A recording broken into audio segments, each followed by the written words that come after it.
తేదీల్లో ఇక్కడ ఈ యొక్క సభలు జరుగుతున్నాయి. రాష్ట్ర మొత్తంగా 700 మంది ప్రతినిధులు ఈ సభల్లో పాల్గొంటున్నారు. సౌత్ ఇండియాకు సంబంధించినటువంటి మా సంఘ నాయకత్వం అఖిల భారత నాయకులతో పాటుగా కేరళ, తమిళనాడు, ఏపీ, కర్ణాటక రాష్ట్ర నాయకత్వం పాల్గొంటుంది.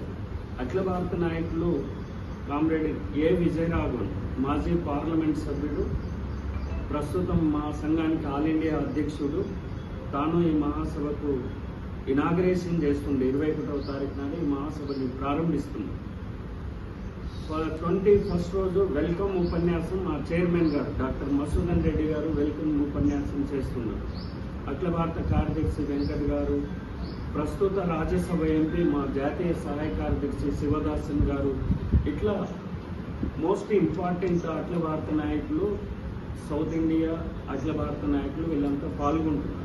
వీరితో పాటుగా మా రాష్ట్రానికి సంబంధించిన రాష్ట్ర ఉపాధ్యక్షులుగా ఉంటున్నటువంటి ఖమ్మం జిల్లా పార్లమెంటు సభ్యునిగా, అట్లానే ఖమ్మానికి అసెంబ్లీకి ప్రాతినిధ్యంగా పనిచేసినటువంటి మాజీ పార్లమెంట్ సభ్యుడు, మాజీ శాసనసభ్యుడు తమ్మినేని వీరభద్రం గారు ఈ మహాసభల్లో 3 రోజుల పాటుగా ఉంటారు.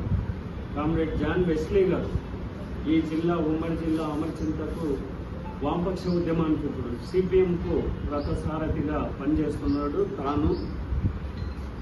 ఇట్లా ముఖ్యమైనటువంటి ప్రముఖులు ఈ మహాసభల్లో పాల్గొంటున్నారు 3 రోజుల పాటు. మొదటి రోజు జరిగే బహిరంగ సభలో ఈ భారతదేశంలోనే ఆదర్శ ముఖ్యమంత్రిగా పనిచేసినటువంటి, పేదల పక్షపాతిగా ఉన్నటువంటి, నీతి నిజాయితీతో పనిచేసినటువంటి, 20 సంవత్సరాలకు పైగా పనిచేసినటువంటి ముఖ్యమంత్రి, త్రిపుర మాజీ ముఖ్యమంత్రి గారు మాణిక్ సర్కార్ గారు ఈ బహిరంగ సభలో పాల్గొని ప్రసంగం చేయడం జరుగుతుంది. ఇది 20వ తారీఖు నాడు జరుగుతుంది. కాబట్టి ఈ మహాసభలో రాష్ట్ర జాతీయ ప్రముఖులు వీళ్ళందరూ కూడా పాల్గొంటున్నారు.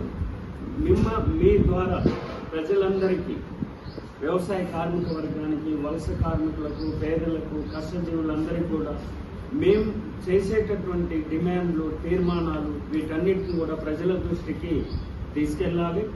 తీసుకెళ్లడంతో పాటుగా పాలకవర్గ ప్రభుత్వాల విధానాలను మేము వ్యతిరేకిస్తున్నటువంటి అంశాలని మీ ద్వారా ప్రభుత్వాలపైన ఒత్తిడి తేవడానికి మేము కృషి చేయాలనేటటువంటిది ఈ పూట ఈ ప్రెస్ మీట్లో మిమ్మల్ని ఆహ్వానించి మా యొక్క విన్నపాన్ని మీ దృష్టికి తీసుకురావాలనేటటువంటిది మేము కోరుతున్నాం.